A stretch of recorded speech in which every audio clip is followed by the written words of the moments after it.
Olá, pessoal, tudo bem com vocês? Boa noite aí a todos os estudantes de gestão de recursos humanos, né?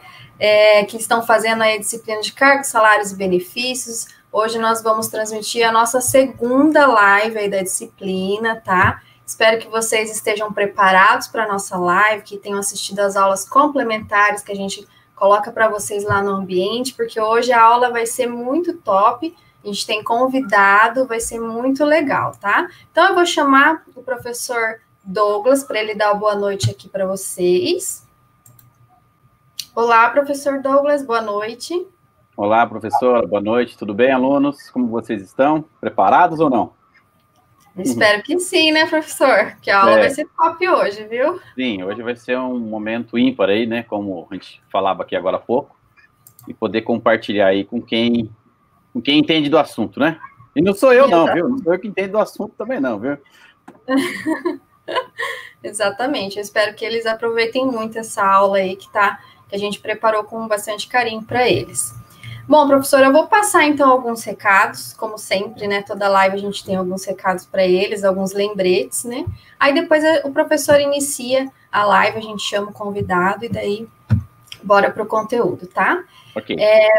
Pessoal, então, só para informar vocês que a atividade de estudo 2 e 3 já estão disponíveis, são atividades objetivas, tá? Elas foram disponibilizadas essa semana e tem até o dia 4/12 para vocês realizarem. E as duas somam 1 ponto na média aí da disciplina, ok? Sobre a semana de conhecimentos gerais também, pessoal, que eu falei na live anterior, gostaria de relembrar aí que encerra nesse domingo o prazo da atividade, tá? Vale 1 ponto na média das duas disciplinas, então é muito importante que vocês participem. E, o que mais? Ah, sim, na live passada a gente comentou com vocês que tinha uma surpresa aí, né, do desafio da disciplina, que a gente ia disponibilizar, o professor, na verdade, disponibilizou alguns vouchers, né, professor, de avaliação de perfil da MySkills, para vocês, a gente vai sortear esses vouchers de 100%, e é o seguinte, para você participar, você tem que entregar atividade 1 até às 16 horas do dia 24/11, e atividade mapa até às 16 horas do dia 8/12. Então, é uma entrega antecipada para você conseguir participar desse sorteio e aí conseguir aí um voucher de 100% nas avaliações de perfil. São 2 avaliações de perfil, né, professor? Depois eu vou pedir para o professor falar um pouquinho também. É a gestão estratégica de pessoas, né? Uhum. E qual o Enneagrama. Isso. O Enneagrama. Isso. Até se o professor quiser comentar um pouquinho sobre essas 2 avaliações. Sim, gestão, eu vou falar isso também durante a aula, porque eu trouxe esse slide ali. Então, por exemplo, competências técnicas de gestão de pessoas. É possível, então, através dessa avaliação, você ter uma visão de como que você está nas principais competências técnicas da área de gestão de pessoas. Então, ela é bem interessante. E o MySkills, na avaliação do Enneagrama, ela vai trazer o mapa das 9 personalidades, né? O nível de elasticidade que você tem em cada emoção dessa. Então, é muito bacana também. É uma ferramenta de autoavaliação, não é? Para que você consiga perceber um pouco mais sobre você e no parecer dessas avaliações, ele dá um direcionamento de quais profissões são mais recomendadas para o seu estilo natural de personalidade. Então, é muito bacana essas 2 avaliações. Uma é bem técnica para a área de gestão e a outra, ela é mais ampla aí do ponto de vista das personalidades, ok? Legal, professor. Até falar para os alunos que todas essas informações aí que eu passei desse desafio, tá lá na sala do café.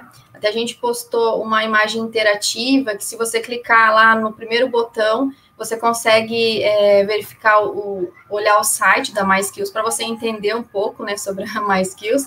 Aí tem outros botões também que vai te explicar um pouco sobre essas 2 avaliações, para você entender. E também essas informações da entrega das atividades para você participar desse sorteio, tá? Então, é uma entrega antecipada e para vocês ficarem atentos que a próxima, né, da atividade 1 é até a terça-feira que vem, até o dia 24, né? Então, Se você ainda não participou da atividade 1, participe, entregue para você participar desse sorteio. Serão 3 vouchers para uma avaliação e 3 vouchers para outra avaliação, que é assim, atividade 1 e atividade mapa, tá bom? Então, é para vocês participarem, entregarem aí com sucesso essas atividades antecipada para concorrer aí um voucher que eu acho que vai ser bem legal. Outro recadinho também, que é a nossa nuvem de palavras do curso de Gestão de Recursos Humanos. Nós, professores mediadores, fizemos aí um site, um link para vocês participarem, para você colocar aí quais palavras te definem esse ano. Então, você vai acessar a sua sala do café e participar da nossa grande nuvem de palavras. Aí, no final da disciplina, a gente vai apresentar como que ficou essa nossa nuvem de palavras, tá bom? É um desafio aí de final de ano que a gente quer fazer com todos os alunos do curso de RH, primeiro e segundo ano. Tá? Então, acho que são esses os meus recados. Lembrando que a atividade mapa também, as orientações está lá na sala do café. Eu coloquei mais algumas orientações, eu gostaria que vocês acessassem também. Ok? Então, professor, passo aí a palavra para você. A gente pode, acho que, chamar o nosso convidado, né? Deixa eu só fazer uma introdução, né? Então, teve já num dos vídeos que eu gravei, eu apresentei diversos livros de diversos autores, né, livros que nós usamos aí na área de gestão de pessoas para poder embasar e dar direcionamento teórico da construção de um plano de carreira, remuneração e tudo mais. E eu tive o privilégio de conhecer um desses autores, né, que é o professor Luiz Pascoal, né, então ele é o nosso convidado, pode chamar ele aí, né, e eu falei assim, Luiz, olha, vamos ter uma aula aqui e tal, e ele se predispôs a participar dessa aula. Então, Luiz, seja muito bem-vindo à Unicesumar, aos alunos da Unicesumar. É um privilégio ter você aqui na nossa live, e quero hoje fazer uma aula bem descontraída, um bate-papo aí de coisas que deram certo, coisas que não deram muito certo, coisas que vão bem, coisas que não vão bem, porque é o seguinte, são várias gerações, não é? Então, você como especialista no assunto, eu fico muito feliz de ter você aqui. Então, seja muito bem-vindo, o nosso boa noite. Boa noite, Douglas. Boa noite, pessoal. Para mim é um prazer estar aqui com vocês e fiquem bem à vontade para as perguntas e naquilo que eu puder ajudar, estou aqui para isso, ok? Ok, perfeito. Eu quero fazer perguntas também, então eu quero fazer dessa aula de hoje, Natália, exatamente perguntas, né? Porque eu vivi um formato de implantação, o Luiz Pascoal viveu outro formato. Até depois, Luiz, eu quero que você compartilhe o teu primeiro case, né? O teu primeiro trabalho de cargos e salários, não sei se você lembra, com certeza deve lembrar, né? Eu tenho certeza que ainda deve ter sido como foi comigo, né? O primeiro projeto que eu peguei para fazer um plano de cargo e salário, eu não sabia fazer tudo, mas eu peguei para fazer o projeto, né? Então, é nessa linha que a gente quer trabalhar hoje, né? Como um bate-papo. Então, Luiz, se apresenta, então, para aquele que não te conhece, né? Aquele que ainda não te conhece, a tua trajetória como consultor, enfim, como professor. Fala um pouquinho dessa tua trajetória na área de gestão. Ok. Eu comecei na área de gestão de pessoas numa época em que essa atividade era conhecida como departamento de pessoal. Né? Em 67, 67. Okay? Tá. E naquele tempo que começou o Fundo de Garantia, acho que hoje em dia ninguém tem ideia de como que era antes do Fundo de Garantia, né? Então, naquela época, houve o Fundo de Garantia, que já significou uma mudança bastante importante nas relações de trabalho e tal. E foi nessa época que eu comecei. Eu fui trabalhar numa empresa, uma indústria de 150 funcionários, e eu fui tomar conta do departamento de pessoal, sem nunca ter trabalhado nisso, né?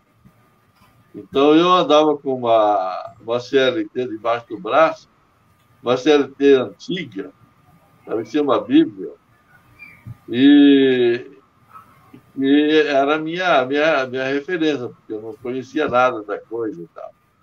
E aí que eu comecei.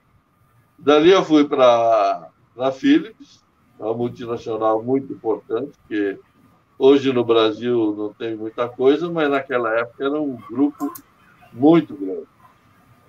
E fui para o escritório central da Philips, em São Paulo, e aí que realmente eu comecei a me profissionalizar dentro da área, né? Depois de um ano, eu recebi um convite para ir para Recife, fazer a implantação do plano de cargos e salários numa fábrica da Philips lá em Recife. E aí eu não entendia nada de cargos e salários. Até essa altura eu realmente era totalmente neófito na coisa. E eu fiz cursos, fiz estágios em unidades da Philips e tal, e fui para Recife para implantar o plano de cargos e salários. E era uma dificuldade muito grande. Para começo de conversa, a gente não tinha calculadora. Nossa! Né? Eu tinha que resolver aquele problema de curva, de correlação e um monte de coisa e tal, com régua de cálculo. Eu tive que começar a aprender a trabalhar com régua de cálculo, porque não tinha calculadora. As calculadoras de mesa que a gente tinha naquele tempo só faziam 4 operações, né? Não fazia mais nada que isso. E aí eu fui fazendo o que era possível fazer naquelas condições, né? Usando o manual de avaliação de cargos que a Philips já tinha, né? O formato de estrutura salarial, de política salarial, tudo que a Philips já tinha. Então, eu fui implantando aquilo que a Philips já tinha lá nessa unidade de Recife, né? E aí foi o meu começo.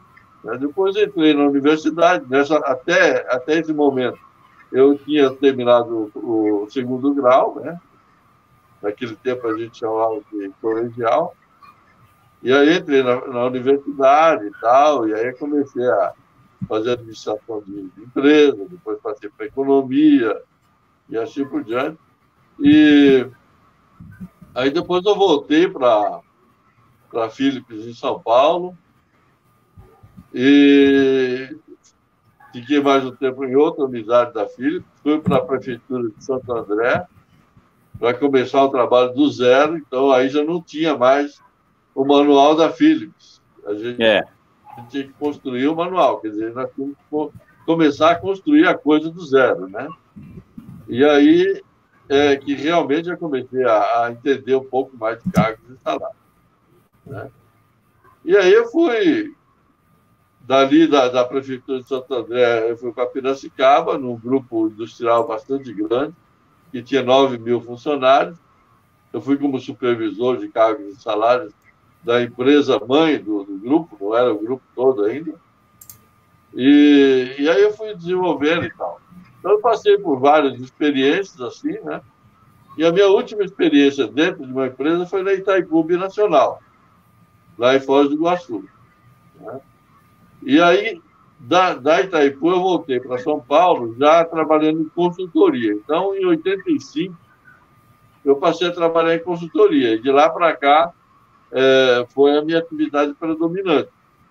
Tive algumas recaídas rápidas, assim, de voltar para dentro das empresas, mas, em seguida, já voltei para a consultoria. E depois que você passa a trabalhar em consultoria, você fica viciada naquela liberdade que você tem, Então, é complicado de você se ajustar uma rotina dentro de uma empresa, né?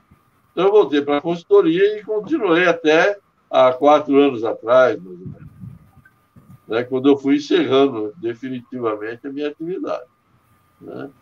E aí, dava muitos cursos de cargos e salários, né? Havia uma demanda muito grande para a formação de analistas de cargos e salários. As empresas tinham especialistas que hoje não tem mais. Então, uma empresa de um certo porte, tinha uma equipe de cargos e salários. Isso hoje é impensável. Não tem nenhum setor de cargos e salários, né? Naquele tempo tinha uma equipe. E tinha uma demanda muito grande por formação de analistas de cargos e salários. E eu dei muitos cursos nessa área.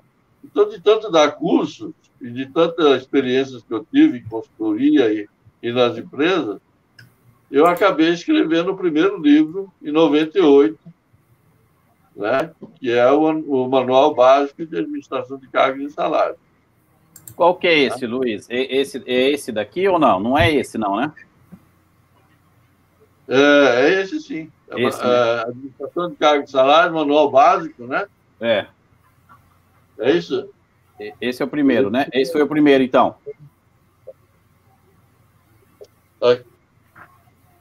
Sim. É esse, né? Sim. É esse que você tem, né? Uhum. E aí, depois, eu tive outras solicitações e eu fui escrevendo outros livros, né? Fui escrevendo outros livros. Escrevi um livro sobre gestão de pessoas em pequenas empresas. E depois eu fui escrevendo em outras áreas e tal. Então, eu me tornei uma pessoa que tem uma atividade de escritor. Eu não me considero um escritor, Tá. mas eu tenho essa atividade hoje. Hoje o que mais me ocupa é escrever. Tá. E por que você escolheu essa área técnica para escrever, né? Porque o seu livro é um livro totalmente técnico, não é? O que te atraiu a explicar sobre isso? Na época, você disse que teve lá, você foi com a Philips, né? Você tinha um manual, então você teve um pequeno norte. Como que você achou, então, referências para poder escrever o teu livro, explorar de uma forma mais didática? Foi em 85, você falou, não é? Ainda naquela época não tinha computadores ainda, né? Para poder digitar e salvar, não é? Igual tem hoje, Word, né? Fala como que foi essa tua ideia para escrever livros técnicos. Na verdade, eu tinha que fazer apostilas para os cursos que eu dava, né? Tá certo? Tinha que fazer apostilas e eu acabei desenvolvendo metodologia. Então, isso que tem no livro, já a partir desse primeiro livro, é a metodologia que eu desenvolvi. Porque de tanto fazer esse trabalho, eu fui vendo aquilo que funcionava, aquilo que não funcionava e tal, e fui desenvolvendo uma metodologia própria, né? Então, esse foi um motivo mais ou menos predominante para eu escrever o livro. Quer dizer, no livro eu explico como que se fazia a coisa tradicionalmente e como era a minha metodologia, né? Para tornar a coisa mais didática, tá certo? Uhum. O que você pode explicar que é uma particularidade do teu método, Luiz? O que é uma característica que você deixou mais prático e mais simples a aplicação? Uhum. O que existia até então, quando eu falei de manual da Philips, era só um pouquinho.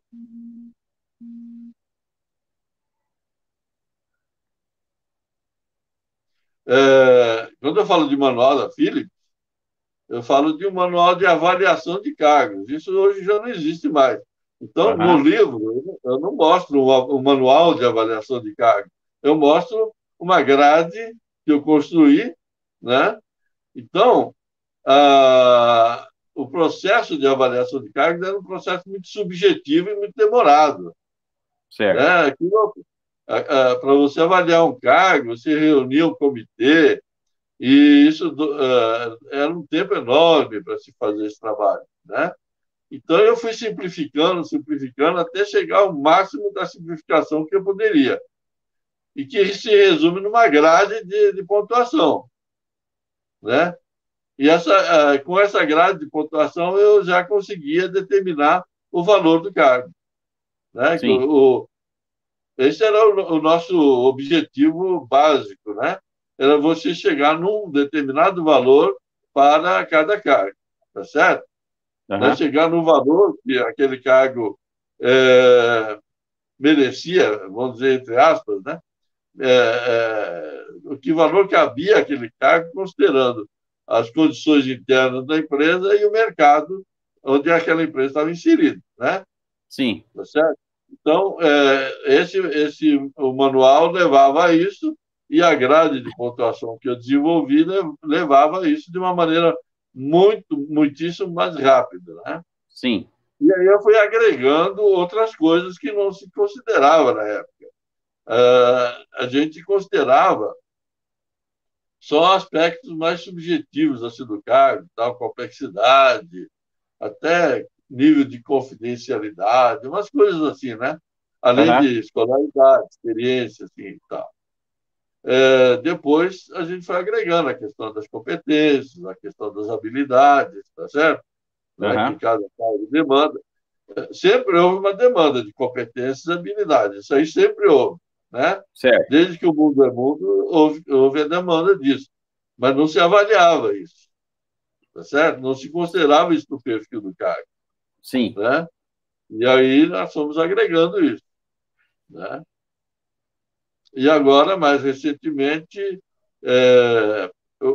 porque até então a gente definia o valor básico do cargo, tinha uma carreira, uma progressão salarial dentro de cada estágio da carreira e tal,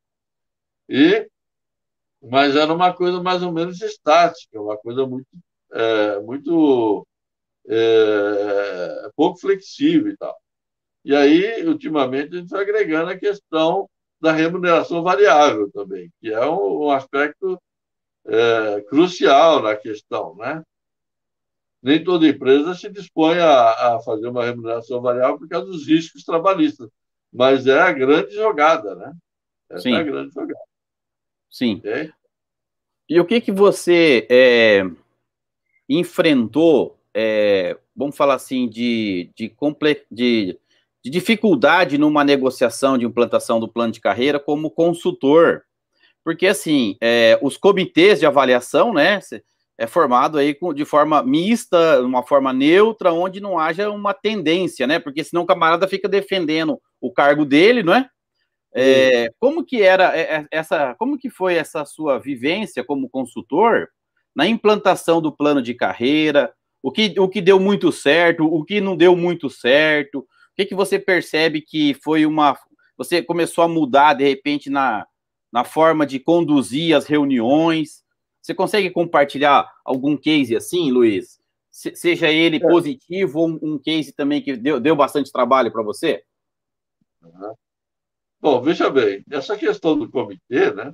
A gente chegava na empresa e montava um comitê que era composto por algumas pessoas fixas, pessoas que conheciam bem a empresa, conheciam todas as áreas da empresa, conheciam a cultura da empresa, e tinha as pessoas variáveis, que entravam e saíam. Quer dizer, quando você ia avaliar um determinado cargo, você trazia o gestor daquela área, tá certo? Se ele já fazia parte do comitê, já estava lá, senão você convidava o gestor da área a participar, lógico, né? E tinha que ter alguém ali que pudesse dar maiores informações sobre o cargo e tal. Ultimamente, agora isso é uma coisa que tomava muito tempo nas empresas Sim. e gerava, às vezes, muita expectativa, criava algumas coisas que não eram muito, vamos dizer assim, não contribuíam muito para o trabalho, né? E aí, o que eu vinha fazendo ultimamente como consultor? Eu pegava todas as informações dos cargos, né?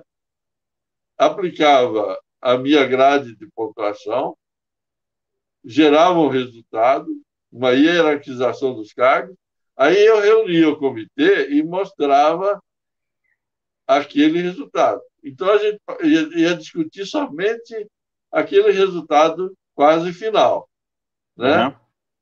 E aí a gente fazia os ajustes que a discussão ia levando, né? E a gente fazia os ajustes até finalizar a coisa, entende? Então, Sim. a coisa ficou extremamente mais rápida, objetiva, menos penosa, menos vamos dizer assim, não criava tanta expectativa e tal, porque a coisa ficou muito sucinta, né? Sim. Uma coisa. Então, eu vejo assim, Luiz, uma coisa que é bastante interessante. Eu acredito que eu e você, a gente tem uma característica de trabalho muito similar, né? Eu também comecei como um departamento pessoal, né? E comecei ajudando meu pai na parte lá no escritório. Ele tinha uma máquina de café, então eu brincava lá no escritório, gostava então de mexer com a calculadora, que é aquela que apertava e rodava, esses negócios assim, sabe? Eu brincava com essas coisas. E aí, depois, então, eu passei a fazer, então, cálculos trabalhistas. Você falando de carregando a CLT debaixo do braço, eu também trabalhei numa empresa, no escritório uma época, e eu tinha o meu encarregado. E depois, eu fui trabalhar de encarregado numa construtora. Chegando nessa construtora, eu vi que eu não sabia nada também, entende? Aí que eu precisei carregar a CLT debaixo do braço e começar a estudar isso daí. Aí, então, veio lei, depois veio os cálculos. Então, eu vejo assim, muita coisa que você conduz na tua explicação é muito parecido com o que eu vivi também. Aí eu fui fazer o meu primeiro plano de carreira e também não sabia tudo, né? Eu havia já feito alguns treinamentos, já havia comprado alguns livros, só que eu precisava vender, né? Precisava trabalhar, precisava pagar os boletos, né? Então, aí durante essa construção do plano de carreira, eu fui estudando mais. Eu falei isso numa aula aqui com o pessoal, que eu peguei a metade do honorário e investi na minha capacitação, entendeu? Então, digamos, se eu tivesse cobrado hoje 20 mil, eu peguei lá 10 mil e investi na capacitação para poder concluir o projeto, né? Então, isso foi o que você falou. E eu também vivenciei, eu acho que faz parte de consultores, assim, que foram aplicando, falaram assim, vem cá, tá dando muita discussão, ninguém consegue entender o que eu quero explicar, então eu preciso simplificar e já levar isso, né? Olha, então a gente, como especialista, já leva, olha, tal situação é isso, aí só discute pequenos ajustes finos em pequenos detalhes, é mais ou menos isso, não é? É isso aí, exatamente. Então, aí o que eu... Hoje você tem que aliviar a vida dos gestores, né? Você não pode ocupar os gestores muito tempo em coisas, em atividades assim que fogem muito do foco deles, né? Então, como especialista, você tem que dar a coisa bem mastigada, né? Sim, Por exemplo, o Thiago está fazendo uma pergunta aqui. É necessária a presença de profissionais de alguns cargos e até mesmo do presidente ou donos na montagem dos cargos e salário? Deixa eu responder essa daqui, Thiago. O consultor, ele é o facilitador para isso, né? Então, quando vai construir um plano de carreira, precisa entender o que o empresário quer da empresa, quais são as exigências que ele quer, o que ele quer exigir dos trabalhadores daquele grupo, que pode, que não pode, né? Quais são essas tarefas? Então, a partir dessa interação, sim, é necessário ter o dono da empresa, porque senão vai construir alguma coisa, mas não é isso que eu quero. Então, digamos, se é um hotel, se é um hospital, se é uma farmácia, se é um restaurante, se é um supermercado, se é uma padaria, não é? Se é uma oficina. Então, sim, é muito importante a presença da autoridade maior ali para poder validar. Não é, Luiz? Sem dúvida. O consultor está ali para facilitar, ele leva a técnica dele para construir aquilo que a empresa está querendo, né? Agora, tem que ter uma participação efetiva nas fases decisivas do projeto, né? Então, você constrói o plano de carreira e, em cada momento, você vai validando isso com os gestores, né? Que são as pessoas que vão lidar com isso depois, né? Então, a gestão da empresa tem que participar bastante, porque lá no final, elas que vão praticar, que vão usar esse sistema, né? E o consultor sai de cena e pode, de vez em quando, ser convocado, ele pode dar uma consultoria periódica e tal, mas quem vai tocar a coisa são as pessoas da empresa. Então, essas pessoas têm que participar bastante, né? Ô, E Luiz. tem aspectos culturais, tem aspectos financeiros, econômicos e tal, né? Que a empresa que vai decidir, tá certo? O Sim. nível salarial em relação ao mercado, quem vai decidir é a empresa. Você vai dar as coordenadas, mas a empresa que vai tomar a decisão, porque isso vai afetar a folha de pagamento dela e ela tem que saber o que vai acontecer lá na frente, né? E Sim. ela que tem que tomar essa decisão. Ô, Luiz, como que era a participação dos profissionais de RH quando você construía o plano de carreira? Eles tinham conhecimento ou não tinham conhecimento de nada? Como que era a construção da descrição do cargo? Porque uma das partes trabalhosas é exatamente texto, né? Escrever a tarefa, revisar o texto, validar o texto, não é? Como que era o nível do conhecimento dos profissionais de RH, das empresas, quando você chegava para implantar um plano? Tá? Olha, eu sou de um tempo que você tinha, como eu falei antes, você tinha especialistas, né, nas empresas, tá certo? Hoje você não tem mais esses especialistas, você tem pessoas generalistas que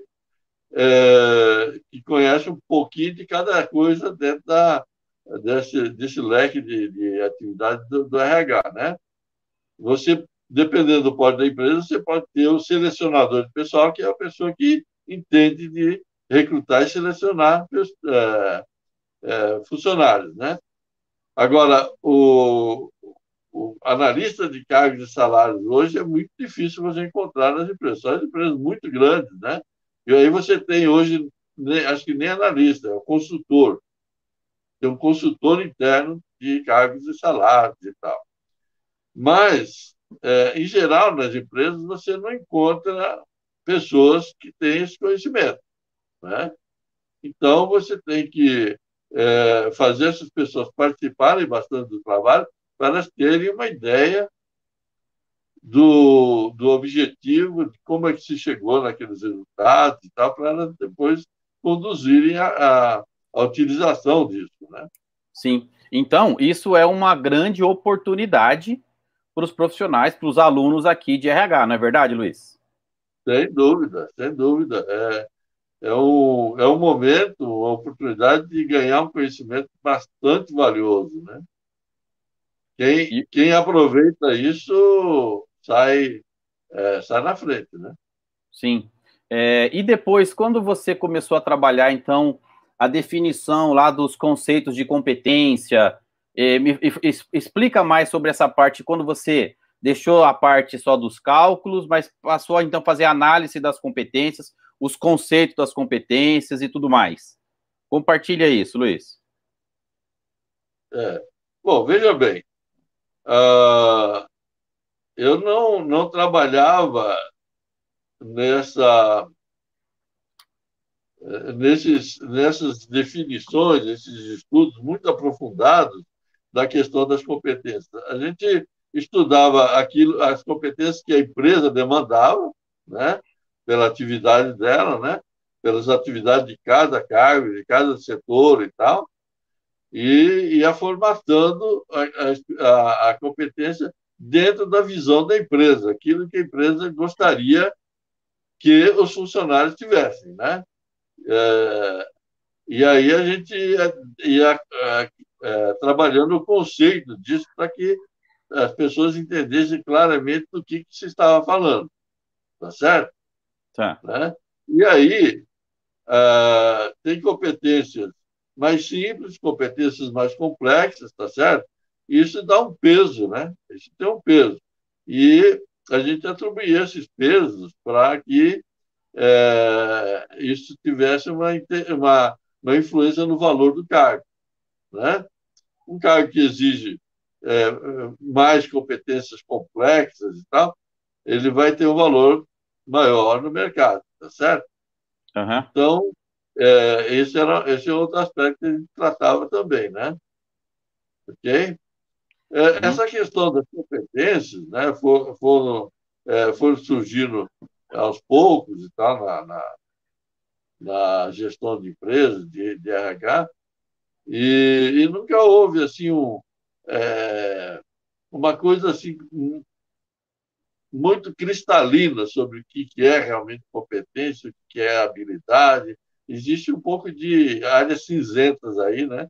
Então, eu nunca procurei fazer uma coisa extremamente técnica no sentido de definir muito filosoficamente o que é uma coisa e o que é outra. Eu fui dentro daquilo que as empresas estavam precisando, né? Sim. Na prática, né? Uhum. Então, porque o teu manual, ele traz, né? Ele traz aqui a definição das competências muito bem elaborado, né? Aham, Tem lá, por exemplo, gestão de pessoas, liderança, supervisão, é, sim. matemática financeira, enfim. Então, isso daqui, a gente não precisa inventar roda, né, Luiz? Se você Aham, já descreveu isso, eu não preciso inventar tudo de novo, não é verdade? exatamente. É isso Então, aí. já facilita, né? E aí você sempre traz lá, né, no verbo, que significa dominar o processo, tal, né? Aham, Conhecer, tal. Então, sempre traz um verbo de ação para explicar o que é tal coisa, né? Porque, de repente, planejamento para mim é uma coisa e planejamento para o outro é outra coisa, não é? Tomada de exatamente. decisão para mim é uma coisa, tomada de decisão para o outro é outra coisa. Então, por isso que o conceito ele vem para justificar o título, não é isso? Sim, dá o mesmo entendimento para todas as pessoas acerca daquela coisa, né? Tá Aham. certo? É para diminuir o máximo possível que a gente puder a questão da subjetividade, né? Sim. É, por exemplo, e aí depois, uma vez que a gente define isso daqui, então, aí você vinculava isso com a leitura do texto da descrição do cargo, né? Então, digamos, definir as tarefas, aí lendo o texto, falar, opa, para poder fazer isso é necessário, então, ter essas competências e essas habilidades, não é isso? Exatamente. Então, algumas coisas básicas do perfil, por exemplo, nível de escolaridade. É um detalhe importante no cargo. Isso sempre teve um valor bastante relevante no cargo, né? Aham. Um cargo que, um cargo que exige apenas um nível um segundo grau é uma coisa. Um cargo que exige um nível superior é outra coisa. Né? Um cargo que exige, além do curso superior, um mestrado e tal, é uma outra coisa, né? Isso em termos de escolaridade. E depois tem a questão da experiência, né?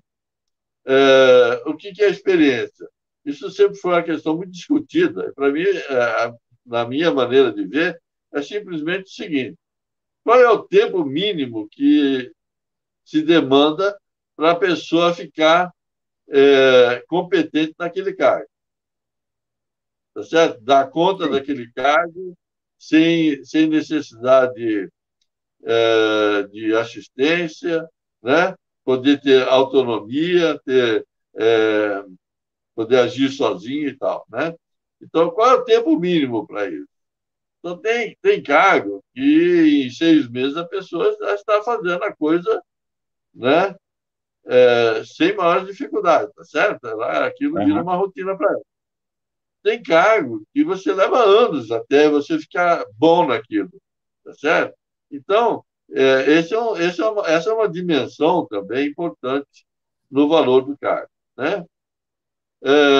E aí depois entra a questão das competências, né? Você, quais as competências que aquela atividade demanda, né? Então, dentro de um inventário que foi feito na empresa, quais dessas competências são demandadas por aquele cargo, né? Então, depois que há um consenso sobre quais as competências que aquele cargo demanda, você, tendo um peso de cada competência, você traduz isso em algum número e aí, junto com outras, com a questão da escolaridade, experiência e assim por diante, você soma tudo isso e você tem o valor do cargo, Sim. né? O valor ainda numérico, né? De uma maneira de ordenar o valor dos cargos e tal, para depois você atribuir o valor salarial. Certo. Luiz, como que foi, na época, a questão da pesquisa salarial? Porque nos últimos anos vem caindo em desuso isso, porque a complexidade para investigar, para a pessoa poder realmente comparar se aquela atividade era similar ou não. O que você pode falar sobre a pesquisa salarial, se ela funcionava, não funcionava, se era coerente ou se não era coerente, e ela servia para quê, né? Por que eu tenho que fazer uma pesquisa salarial, ou por que eu não preciso fazer mais, enfim. O que você pode falar sobre essa questão da pesquisa salarial? Olha, a empresa, ao estabelecer uma estrutura salarial, ela forçosamente leva em conta o ambiente onde ela está, né? Ela tem que ter uma ideia de quanto que as outras empresas pagam, né? Para ela poder se situar, tá certo? Né? Ela vai estabelecer um nível salarial para os cargos dela, de uma maneira que ela possa competir com outras empresas, tanto para atrair as pessoas como para manter as pessoas dentro da empresa, tá certo? Uhum. Né? Você não consegue fugir dessa lógica. Você não consegue fugir dessa lógica, tá certo? Isso sempre foi assim. De uma maneira mais formal ou menos formal, a coisa sempre funcionou assim, né? Então, uma empresa que não tem nenhuma estrutura, não tem nenhum plano de cargos e salário, o que acontece? Em dado momento, o cara chega para o chefe e fala assim, olha, o meu salário, as empresas estão pagando X, eu estou ganhando bem abaixo disso, né? Aí o que acontece? A empresa vai na conversa dele ou vai verificar se aquilo lá tem fundamento ou não tem fundamento. Então, ao verificar isso, ela está fazendo uma pesquisa salarial, né? Certamente o cara liga para um colega de uma outra indústria, de uma outra empresa, quanto é que você paga para esse cargo e tal, né? E ele está fazendo uma pesquisa salarial, tá certo? Sim. Então, essa sempre foi uma necessidade básica para você estabelecer um plano de cargos e salários da empresa, né? A empresa não consegue estabelecer o salário sem levar em conta as empresas que concorrem com ela, a menos que ela esteja lá no meio da selva, onde não tem concorrência nenhuma, né? Aí ela que vai determinar o salário. Mas é uma situação bastante pouco possível, plausível, né? Sim. Então, em geral, você está ali concorrendo com algumas empresas, sim, né, para trazer o pessoal e manter o pessoal. Porque às vezes você pode ter uma política de formar seu pessoal, só que chega um momento que aquele pessoal está formado e você tem interesse em manter na empresa, senão você vai gastar dinheiro à toa, tá certo? Sim. Antigamente se perdia... compatível com o mercado, ele vai embora para o mercado, né? Como? Antigamente se perdia as pessoas para os mesmos segmentos, né, Luísa? Hoje não. Hoje perde a pessoa para qualquer outro segmento que remunera melhor, não é verdade? Exato. Né? Então, se a gente considerar, então, mais generalizada, né? Se a gente considerar hoje, então, digamos, por uma pesquisa, o propósito da pesquisa, então, é poder visualizar se o que estão oferecendo lá fora é mais atrativo ou não do que eu tenho internamente.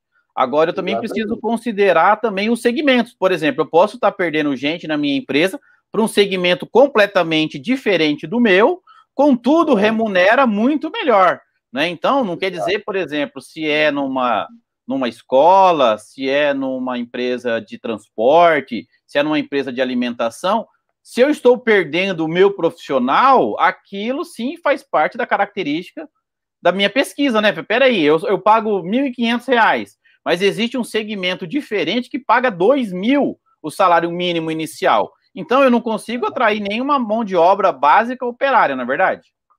Certo. Uhum. Você tem um nível de mão de obra que se encaixa em todo lugar, né? Então, você tem que ver quais são as empresas que estão demandando essa mão de obra e tal, né? Então, essa é uma atividade que a gente tinha que fazer para implantar o plano de cargos e salários e para manter o plano de cargos e salários, porque o mercado é dinâmico, né? Extremamente dinâmico, né? Ele vai mudando e tal, conforme a situação da economia e tal, né? Conforme a demanda de mão de obra para determinadas funções, né? A pessoa de informática sempre teve uma demanda muito grande. Sempre foi uma guerra. Desde que começou a haver pessoal especializado na área de computação, sempre foi uma área crítica, né? Porque havia uma concorrência, havia uma demanda muito grande, né? Então, você tinha que fazer essa pesquisa. E como é que se fazia essa pesquisa? A gente, primeiro, selecionava quais as empresas que interessam para mim saber o salário que elas praticam. Tá certo? Então, você está em Maringá, né? Numa empresa de alimentação, e aí você sabe quais são as empresas que concorrem com você na mão de obra, tá certo? E algumas empresas que concorrem em mão de obra genérica, vamos dizer. O pessoal de manutenção não é tão direcionado. Então, você pode ter uma empresa de um outro ramo, tá certo? Mas que emprega também aquele pessoal de manutenção, assim como o pessoal de informática, né? O pessoal de RH, e tem uma série de atividades que se repetem em qualquer tipo de empresa. Sim. Então, você identifica quais são essas empresas. E aí você vai identificar, escolher os cargos dentro da sua empresa que você vai poder comparar com outras empresas, né? Cargos muito específicos da sua empresa, não adianta você colocar na pesquisa, porque você não vai encontrar nas outras empresas. Então, você vai colocar os cargos que você tem chance de encontrar nas outras empresas. E aí você convida essas empresas a participar da pesquisa, aí você faz a descrição das atividades, define o perfil básico, porque não adianta você só comparar o título do cargo, isso é muito vago. Só as atividades também não é suficiente. Aí você tem que considerar também o perfil básico, tá certo? Né? Se você exige o segundo grau para um cargo e na outra empresa exige um curso superior, já está falando de coisas diferentes, tá certo? Então, você tem que ter tudo isso para poder comparar, né? E aí você monta essas informações, convida essas empresas a participar da pesquisa, né? Com a condição de que você vai fornecer os resultados para essas empresas, né? E que os dados serão tratados de maneira confidencial para os dados não vazarem para quem não é de direito vazar. E essas empresas, a maioria delas vai participar, uma ou outra não vai querer participar e tal. Aí você visita essas empresas, levanta as informações, tabula essas informações, faz os cálculos, né? E, por exemplo, um cálculo usual aí qual é a média salarial para cada cargo que eu estou pesquisando dentro daquele mercado, né? Aí você faz esses cálculos todos e fornece as informações para as empresas que participaram, né? Preservando a confidencialidade, quer dizer, uma empresa não vai identificar a outra e tal, né? E aí depois você vai utilizar esses dados na estruturação do seu plano de cargos e salário. Ô, Luiz, e a política salarial? Como que era quando você concluía e colhia a assinatura dos envolvidos? Porque a política, ela é a CLT ou a convenção coletiva específica em relação à carreira, não é? Internamente. Como que era a importância? O que você fala sobre a importância da política salarial e os envolvidos em assinar essa política? A política é a norma interna da empresa em relação à remuneração, tá certo? A gente chama de política, mas é uma norma. Ela vai definir uma série de condições para você praticar aquele plano de cargos e salários, tá certo? Né? Então, ela vai atrelar aqui o valor do cargo, a política, isso tudo vai fazer parte da política, né? Então, você vai escrever um texto dizendo o plano de cargo e salário da empresa funciona dessa maneira e tal, tem a tabela X, a tabela Y, né? Os cargos vão ter um salário inicial dessa maneira, depois vai ter uma progressão salarial assim, assim, assado, vai ter uma carreira assim, assim, assado, as pessoas vão crescer na carreira dentro de tais e tais critérios, quer dizer, a política vai estabelecer todas essas condições para que o gestor saiba, olha, essa é a maneira que a empresa adotou para remunerar seu pessoal. Então, o gestor tem que entender, através da política, entender como é que a coisa funciona, né? E aí ele vai ter que praticar aquilo, ele vai ter que conversar com os seus subordinados sobre aquilo, ele vai ter que negociar com o funcionário, negociar com quem decide a coisa na empresa, tá certo? Né? E ele tem que entender tudo isso. Então, é um documento de suma importância para a gestão da empresa andar sem o gestor depender tanto, né? Ficar toda hora perguntando para a pessoa que cuida disso, né? Então, sim, ela tendo aquela política, ela vai saber o que tem que fazer. Uhum. Porque toda regra do jogo, ela deve estar na política para que o gestor não pergunte, né? Como diz o Arnaldo no futebol, né? A regra é clara, né? E outra coisa, não é? E outra coisa interessante, essas regras internas, elas podem ser elaboradas do jeito que a empresa quer, não é verdade, Luiz? Por quê? Qual que é o critério que eu uso para isso? Qual que é o critério que eu uso para uma admissão, para uma experiência, para uma transferência, não é verdade? Isso são as particularidades que elas vão estar organizadas para que o gestor, ele oriente a equipe dele, não é isso? Exatamente. Então, e é uma maneira, uma garantia que você tem de que todo o seu pessoal vai ter o mesmo tratamento, né? Não vai ficar dependendo só da opinião de cada gestor, né? Que um gestor pode ser mais benevolente, outro gestor pode ser um pouco mais rigoroso, e aí você vai ter tratamentos diferentes. A política salarial procura uniformizar esse tratamento, né? Tá certo? Então, e nós podemos pegar também parte da política salarial e trazer para o manual de integração, para dar o direcionamento. Porque quando o colaborador entra na empresa e ele sabe qual é a regra para ele crescer, se torna uma competitividade sadia e inteligente, não é verdade, Luiz? Sem dúvida, né?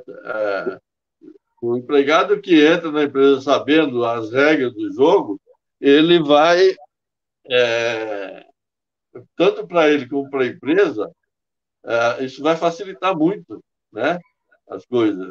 Ele vai saber, ele vai ver o horizonte, ele vai saber como que ele vai crescer, como é que o salário dele vai crescer e assim por diante, tá certo?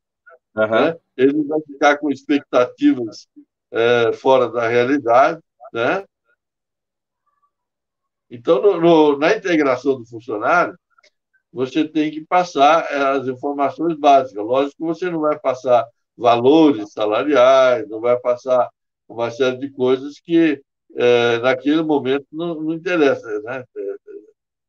Para aquele integração. Mas você vai dizer para ele como é que é o formato da tabela salarial, o que acontece, como é que os cargos são colocados dentro da tabela salarial e tal, para ele saber que a empresa dá um tratamento técnico, impessoal e tal, né? Ok. Uma coisa que eu sempre digo, Luiz, é o seguinte: com o plano de carreira, funcionário competente não pede aumento, ele conquista, não é verdade? Sim, claro. Não é? Porque assim, sim, pode. Né? Então, assim, Tô com plano de carreira, ele não tem que pedir aumento, ou seja, ele faz e ele conquista. E aí se aplica. Esse é o objetivo do plano de carreira, não é? Eu tenho que falar, daí, chefe, vou ter aumento? Ah, esse mês não deu. Aí elimina essas desculpas e fala, não, meu amigo, ó, é meritocracia, né? É conquista. E aí, lógico, você vai evoluindo na faixa salarial. Aí depois, se eu precisar ganhar mais, eu vou ter que ser promovido. E para eu ser promovido, precisa ter oportunidade, não é verdade? Exatamente. Então, ele conhecendo bem esses critérios todos, ele vai procurar conquistar as competências que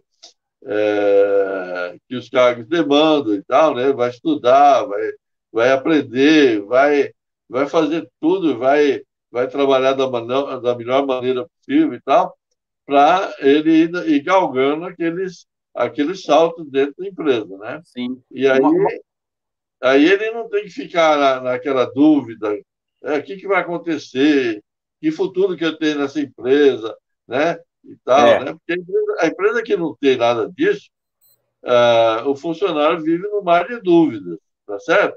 Então, aí ele recebe um convite numa outra empresa, ele vai, porque ele não tem ideia do horizonte que ele tem dentro da própria empresa. Sim, fica fragilizado e o funcionário fica confuso, né? Eu digo o seguinte, alguns falam assim, Luiz, já me falaram, mas eu vou implantar o plano de carreira, eu vou engessar a minha empresa. Não vai engessar, você vai libertar a tua empresa, não é verdade? Um plano de carreira, ele vai dar liberdade para a empresa e não vai engessar, ela não vai ficar presa, não é isso? É isso mesmo. Eu tive uma experiência lá em Santa Catarina. O dono da empresa colocou o filho dele para cuidar dessas questões e tal. Então eu tive que conversar com o filho dele. E o filho dele tinha uma visão um pouco estreita da coisa. E ele não queria saber de plano de cargo e salário porque achava que ia ficar engessado, né? Então você vê que ideia esquisita que ele tinha. Né? É uma crença, né? É uma crença. Por falta de entendimento, acredita que isso é uma verdade, né? Exato. Aí ele falava assim, mas se eu quiser fazer alguma coisa, eu tenho que ficar me baseando nesse plano de cargos e salário e tal. Quer dizer, ele queria fazer a bagunça dele, né? E não queria ter regra nenhuma. Agora, não engessa quando você faz a coisa exatamente dentro daquilo que a empresa precisa e faz uma coisa dinâmica, que você vai ajustando de acordo com a sua necessidade. Tá certo? Né? Se você fizer uma regra que não muda nunca, aí ela vai engessar, não tem jeito, porque a realidade é dinâmica. Sim, porque ela vai ser atualizada todo ano, a descrição do cargo também vai ser atualizada, vai evoluindo, não é verdade? É um processo vivo, né? Exatamente. Senão, se você não atualizar tudo isso, em pouco tempo, a tua ferramenta já não serve mais para nada. Ó, a gente está caminhando aqui para o final da aula, deixa eu compartilhar aqui, ó, eu joguei na tela aí, um radar. Talvez você não vai enxergar muito bem aí, porque está pelo celular, nem eu também estou enxergando direito, mas vamos acreditar que está escrito tudo isso daí, tá? Aqui, por exemplo, eu joguei na tela aí as competências técnicas de finança. Então, por exemplo, eu coloquei análise de DRE, é uma competência técnica. Essas daí, Luiz, eu fiz os conceitos, entende? Ó, orçado versus realizado, faturamento, todas essas, então, eu descrevi os conceitos dessas competências. Então, eu fiz uma avaliação de um profissional, por exemplo, e organizei competências estratégicas, competências táticas e competências operacionais da área de finanças. Aqui, ó, eu já fiz aqui de departamento pessoal. Eu coloquei, então, a competência de cálculos trabalhistas, férias anuais, folha de pagamento, administração de ponto. Também defini os conceitos para cada competência dessa. fiz dessa da área de gestão de recursos humanos, que é o que a gente está presenteando aí os alunos que entregar a atividade no dia para identificar isso. E essa daqui, Luiz, ó, competências de gestão e liderança, eu construí baseado no seu livro lá, que são as competências: planejamento, tomada de decisão, gestão com pessoas, comunicação, expressão, liderança, visão sistêmica, comando, técnica de negociação, solução de problemas, supervisão, administração de conflito, comunicação escrita, comunicação estatística. Aí eu organizei as principais como estratégicas, depois táticas e operacionais. Essa daqui é baseada no seu livro, e aí quando a pessoa faz a avaliação, ele traz aqui o conceito, ó, então administração de conflito, comando, comunicação e expressão, ele traz ali o conceito exatamente conforme está descrito lá no seu livro, entende? Por quê? Eu consigo mensurar e falo, olha, nesse conceito, nessa competência, você está... Aí entra lá o nível de proficiência, né? Então, você está no nível mediano, está no nível baixo, está no nível alto, aí pode, então, aplicar os treinamentos de desenvolvimento para a evolução dessas competências, não é? Exatamente, sim. Isso aí. Então... Mas porque esse conceito tem que ser ajustado para cada empresa que você... onde você vai fazer o plano de cargo e salário, porque tem as particularidades de cada empresa, né? Então, tem certas competências que sofrem um pouco de ajuste em função da empresa. Tem outras competências que já são mais universais, então não tem problema. Perfeito. Luiz, ó, estamos chegando ao finalzinho da nossa aula. Deixa aí suas considerações finais, como que foi participar, enfim, faz suas considerações finais aí, né? Os alunos, se gostaram, mandam um joinha aí, né, professora? Se gostaram do nosso convidado aí de hoje, né? A aula passou rapidinho, ó, já deu 1 hora de aula aqui, né? Passou muito rápido, né? Faz as suas considerações finais, Luiz. Olha, eu achei muito legal participar, achei que as perguntas foram muito, muito inteligentes, muito, vamos dizer assim, eficientes, né? Essas perguntas vão ajudar realmente a abrir o conhecimento, pelo menos dar um caminho, né? Dar um norte, tá certo? E então eu acho que foi bem proveitoso. Sim. Ó, eu fico muito feliz com a tua participação. Obrigado aí pela tua predisposição.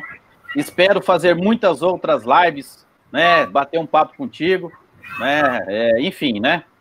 Porque você tem muito conhecimento e eu gosto de aprender com quem já aprendeu bastante também. Então já facilita bastante a minha vida, né? Você já facilitou bastante a minha vida com tudo que você já escreveu, né? Como o Luciano falou no início aqui, o esforço que eu fiz, né? Me debrucei nos seus livros para poder implementar os projetos que eu havia feito, né? Então, Luiz, ó, muito obrigado pela tua participação. Deus abençoe você com muita saúde e que eu também possa viajar bastante um dia aí também. O Luiz, deixa eu só contar um fato aqui, Natália. O Luiz, um dia ele estava lá em Portugal, né, Luiz? Lembra? Conta essa história, né? O Luiz estava lá em Portugal, aí ele estava conversando... Conta essa história aí, conta esse pedacinho, só para encerrar. Eu estava no Porto e fui pegar o trem para ir para Aveiro, né? E aí eu não estava me situando muito bem ali na estação ferroviária e fui procurar uma pessoa para perguntar. E era um brasileiro, né? Um brasileiro passeando por lá. Aí começamos a conversar e tal. E aí ele falou assim, eu sou de Maringá, né? Aí a gente sempre vai perguntar até de onde e tal, né? Eu sou de Maringá e tal. Legal e tal. Ficamos conversando. E eu, intuitivamente, alguma coisa me dizia assim, que ele tinha alguma coisa a ver com o Douglas, né? Eu falei, eu tenho um amigo lá em Maringá, que é o Douglas e tal, um consultor e tal. Aí ele deu alguns detalhes e falou assim, se for, eu me lembro bem o que ele perguntou lá, se bate com isso, eu conheço ele também. Eu falei, exatamente isso, né? Então, aí a gente já colocou no WhatsApp, aí vocês colocaram umas palavras na hora e tal, né? Olha só, né? Lá naquele mundo, eu vou encontrar um amigo do Douglas. foi muito engraçado, Natália, eu estou encerrando aqui, porque o Luiz falou assim, olha, é o Geraldo, é um cara que estudou comigo RH. Nós fizemos, era um colega de sala, né? Estudamos junto, e aí ele encontrou o Luiz Pascoal, que é da área de gestão de RH, e aí ele mandou o áudio do WhatsApp do Luiz para mim. Foi muito legal. Ó, então é isso, Luiz, ó, muito obrigado. Geraldo. Ó, muito obrigado pela tua participação. Os alunos estão dizendo aqui que a aula foi muito legal, e agora vamos deixar a Natália encerrar aqui. Valeu, Luiz. Tá, um abraço. Um abraço para você. Um abraço, Natália. Um abraço, obrigada, viu? A aula foi muito boa, os alunos gostaram bastante, tá, professores? Acho que eles nem perceberam que o horário se estendeu, né, da live, de tão boa que a live estava mesmo, com muitas dicas, acho que foi bem proveitosa mesmo, tá? Aí, professor Douglas, ficaram alguns questionamentos aqui, mas aí eu encaminho o professor responde e a gente disponibiliza no ambiente para eles, tá? Porque a gente quis aproveitar bem, né, o nosso convidado, aí ficaram algumas perguntinhas mais técnicas, né? Aí a gente pode encaminhar depois para o professor. E lembrando também aos alunos que os slides dessa aula tá disponível lá no ambiente, tá? No material da disciplina. E a explicação mais detalhada, de repente os alunos podem ficar pensando, né? Mais detalhada do conteúdo, pessoal, vocês podem encontrar nas aulas conceituais, tá? Então, o professor não passou muitos slides aqui, né? Aproveitou aí o convidado, mas os slides estão no material da disciplina e nas aulas conceituais vocês conseguem aí mais assim o conceito, né, do conteúdo. Ok? Espero que vocês tenham gostado, agradeço a participação de todos os alunos, a participação do nosso convidado, Luiz Pascoal, e obrigado também, professor Douglas, até, né, a próxima live, a semana que vem tem a terceira live da disciplina. Beleza. Um abraço, pessoal. Até mais. Tchau, tchau. Tchau, tchau. Até mais, Luiz. Um abraço. Tchau.